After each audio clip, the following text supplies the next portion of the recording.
Hi hello दोस्तों, कैसे हो। मैं तो बहुत अच्छी हूँ और मैं जा रही हूँ गणपति जी के दर्शन के लिए। हमारी सोसाइटी में गणपति जी बिठाए हैं, मैं जा रही हूँ वहाँ पर। आज है उनका दूसरा दिन, यानी कि कल था पहला दिन और आज है दूसरा दिन। तो दूसरे दिन पूजा हो रही है और बस जब तक मैं पहुँची थी वहाँ पे आधे लोग आ चुके थे। पहले तो मैं बहुत ध्यान से गणपति जी को देख रही थी, कितने सुंदर हमारे गणपति जी लग रहे थे। उनका जो डेकोरेशन किया था बहुत प्यारा था। हमारी सोसाइटी के सभी मेंबर्स ने मिल के डेकोरेशन किया, बहुत अच्छा डेकोरेशन था। और बस जब तक हम पहुँचे थे तब तक तो कम ही लोग थे, लेकिन ऑलमोस्ट धीरे धीरे काफ़ी लोग बढ़ गए और यहाँ पे पूजा की तैयारियाँ भी चली रही थी। पंडित जी हमारे मंत्र बोल रहे थे और पूजा यहाँ पे शुरू हो रही थी।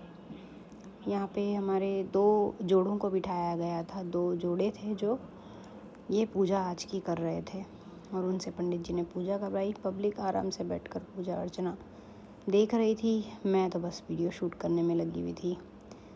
सभी लोग अपने अपने गणपति को मन में बसाकर बस अपनी अपनी मनोकामनाएं मांग रहे थे। यही होता है अक्सर जब हम बैठ के गणपति जी को देखते हैं, पूजा चलती है, तो जो ध्यान से गणपति जी को देखता है वो यही सोचता है, हे भगवान मुझे घर दे दे, हे भगवान मुझे पैसे दे दे, हे भगवान सुख शांति दे दे।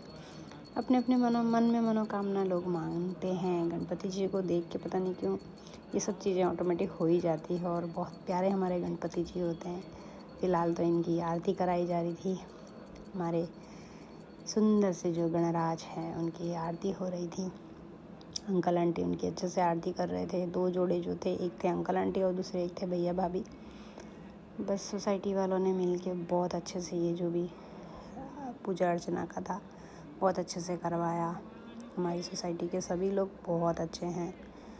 बहुत अच्छा लगता है ना जब अलग अलग स्टेट्स के लोग एक होकर किसी फेस्टिवल को एंजॉय करते हैं। भले कोई एक दूसरे का रिश्तेदार नहीं, लेकिन इतना मतलब प्यार प्रेम बढ़ जाता है आपस में सबके। एक फेस्टिवल आने की देरी है कि सभी एक हो जाते हैं और अच्छा लगता है ऐसा सब देखकर। जैसे तैसे गणपति जी की आरती सब ले रहे थे और मेरा तो एक ही काम था, बस फ़ोटो लेना, वीडियो लेना। ठीक है, मैंने तो मेरे गन्नू से सब कुछ मांग ही लिया है। यहाँ पे मेरी गुड़िया के दोस्त थे जो उससे मिलने आए हुए थे। पूरी सोसाइटी में सबसे छोटी मेरी गुड़िया ही है, बाकी के सब बच्चे थोड़े उससे बड़े हैं, बट वो मेरी गुड़िया को बहुत प्यार करते हैं। वो एक बोल रहा है आंटी मुझे उसको गोद में दो, दूसरा बोल रहा है आंटी मुझे उसको गोद में दो। लेकिन दिक्कत ये है कि वो किसी की गोद में नहीं जाती है, बस उससे नीचे खेलना पसंद है। गोद में सिर्फ वो अपनी मम्मी पापा या दादी या फिर नाना की गोद में ही रहती है। बाकी कुछ बच्चे मेरी गुड़िया के साथ थे, तो कुछ बच्चे यहाँ पे कैरम बोर्ड का मज़ा ले रहे थे। अंकल और भाभी और जो दूसरे भैया हैं वो सब लोग मिलकर कैरम खेल रहे थे, क्योंकि उन्हें कैरम खेलने में इंटरेस्ट था। और कुछ बच्चे जो ऐसे थे जिन्हें चेस खेलने में इंटरेस्ट था। बस जैसे कि मुझे इंटरेस्ट है वीडियोस लेना, तो मैं वीडियोस ले रही थी कि कौन क्या कर रहा है। और मेरे वीडियो में हर एक बंदा आ चुका था, जैसे कि ये आई है मेरी गुड़िया, ये अपनी दुनिया में ही थी। बस सबको शूट कर रही थी कि चलो देखती हूँ कौन क्या कर रहा है और क्या नहीं। जैसे कि आदमी, अंकल, आंटी, दीदी, भाभी सब अपने अपने काम में मस्त थे। तो मैंने देखा गणपति जी की और अपनी जो मनोकामना थी मैंने उनसे मांगी और फिर मैंने करी पेट पूजा। पेट पूजा में सबसे पहले मैंने उठाया दाल वड़ा, जो कि मेरा फेवरेट है, और दाल वड़ा खाने के मज़े मैं ले रही थी और सबकी थालियों में देख रहे थे कि कौन क्या खा रहा है। ऐसे देखना तो नहीं चाहिए, बट मैं देख रही थी। और साथ ही साथ मैं गणपति जी को भी देख रही थी कि देखो गणपति जी, मैं यहाँ पे खा भी रही हूँ और सबको वीडियोस में ले भी रही हूँ, मुझे माफ़ कर देना। सॉरी, ये सब मेरा मजाक था, बट ऐसा नहीं है। मेरा काम था वीडियो लेना, तो मैंने लिया। और जैसे कि खाना चल ही रहा था, तो हमारी जो ये आंटी हैं सोसाइटी की, ये बहुत अच्छी हैं और इन्होंने सबको एक भजन सुनाया। बहुत सुंदर भजन था वो। मुझे समझ में तो नहीं आ रहा था, लेकिन सुनने में बहुत प्यारा वो भजन लग रहा था। उनके भजन को खास करके बच्चे भी एंजॉय कर रहे थे, तो उन्हें बहुत अच्छा लग रहा था। मुझे उतना समझ तो नहीं आ रहा था, लेकिन जो वो गा रही थी, जिस तरीके से वो गा रही थी, वो बहुत अच्छा लग रहा था मुझे। वो गा रही थी, लेकिन बाकी के जो जितने भी लोग थे जो उन्हें सुन रहे थे, वो खाना भी खा रहे थे और उनका भजन था या फिर वो गाना था वो सुन रहे थे। और मैं मैंने तो खाना खा लिया था, लेकिन मेरी नज़र सब पर थी। मैं वीडियो में सबको कैद कर रही थी, क्योंकि मुझे अगले दिन इसे यूट्यूब पर अपलोड जो करना था। चलो ऐसे ही करते करते फिर आंटी ने दूसरा भी एक भजन सुनाया था। वो भजन मैं अपलोड नहीं कर पाई, और एक भजन ऐसा था जिसको मैं शूट ही नहीं कर पाई। आंटी ने जो भी भजन गाए, बहुत अच्छे भजन गाए। बेशक मुझे समझ में तो नहीं आ रहा था, बहुत क्लियरली समझ में नहीं आ रहा था, लेकिन सुनने में बहुत अच्छा लग रहा था।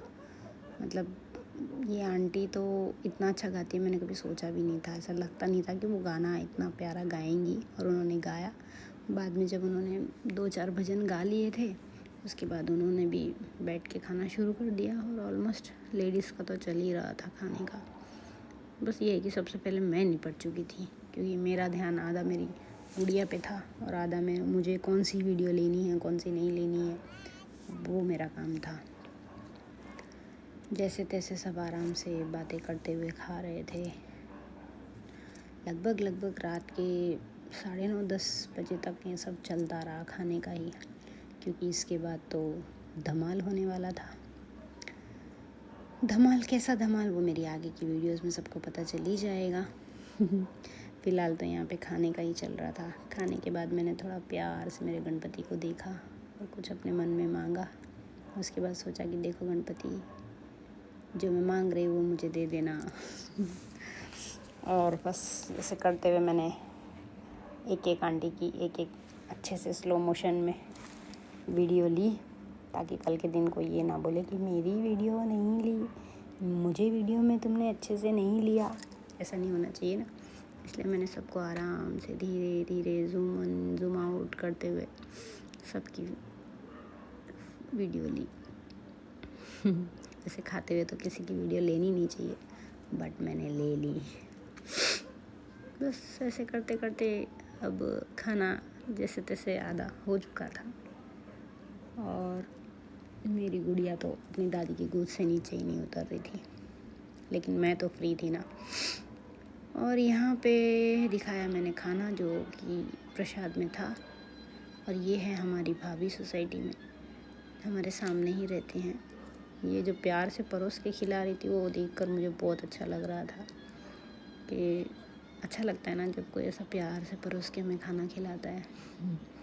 वो मना भी भैया कर रहे थे, तो भी वो ज़बरदस्ती उन्हें खिला रहे थे कि खाओ, नहीं छोड़ना है। बस ऑलमोस्ट खाना ख़त्म होने ही आया था। बच्चों को पता था डीजे बजेगा, उन्हें नाचना है। डीजे तो नहीं, छोटा मोटा स्पीकर था।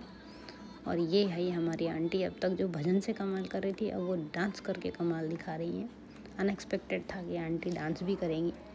और बच्चों ने भी फिर अपना कमाल दिखाया, जैसे कि आंटी अंकल ने कमाल दिखाया, बच्चों ने भी अपना कमाल दिखाया। तो जब सब कमाल दिखा रहे तो मैं क्यों फिर पीछे रहूँ। मैंने भी 2-4 टेढ़े मेढ़े ठुमके लगा ही दिए, भले वो अच्छे हो कि ना हो, है ना। फिर जैसे ही मेरा डांस ख़त्म हुआ, उसके बाद सब लेडीज़ ने सोचा चलो हम एक गरबा राउंड मार लेते हैं। ज़्यादा नहीं तो कम से कम एक राउंड तो बनता है। गरबा राउंड होने के बाद बारी थी एक ऐसे डांस की जो हमेशा शामिल हमारे हर एक फेस्टिवल में होता है। वो है हमारा मैसम्मो मैसम्मा वाला डांस। इस गाने को सुनने के बाद तो भाई मैं अपने आप को रोक ही नहीं पाऊँगी बिल्कुल भी। और जैसा मुझे आया मैं वैसा करने लग गई, भले किसी को पसंद आओ या ना आओ, है ना। ऐसा डांस तो बनता है। बस भाई फिर क्या था, ऐसा डांस करने के बाद सभी इतनी बुरी तरीके से थक चुके थे कि किसी की अब हिम्मत नहीं थी कि और कोई नाच सके। लेकिन हमारी जो ये आंटी थी वो हार नहीं मान रही थी। उन्होंने सबको एंटरटेन करके रखा, और किसी को घर जाने तक नहीं दिया था, क्योंकि 11:30 रात के बज चुके थे। इनके ठुमके बड़े प्यारे थे, इनके गाने सुनने में भी बड़े प्यारे थे। उन्होंने बहुत अच्छे से डांस किया। तो भैया ने सोचा कि मैं क्यों अपना हुनर ना दिखाऊं, मैं भी अपना थोड़ा बहुत हुनर दिखा देता हूँ। वैसे आता सबको है, लेकिन सभी छुपाते हैं। तो फिर लास्ट में अंकल ने सोचा अरे सब लोग तो आ चुके हैं डांस में, मैं क्यों ना आऊँ। उन्होंने भी अपना जो भी है बल्ले बल्ले वाला डांस किया, सबको अच्छे से एंटरटेन किया।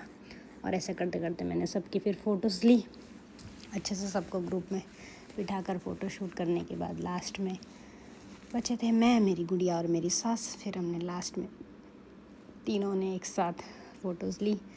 तो बस मैं यही चाहती हूँ कि नेक्स्ट ईयर भी हमारा ऐसे ही अच्छे से गणपति का त्यौहार निकले।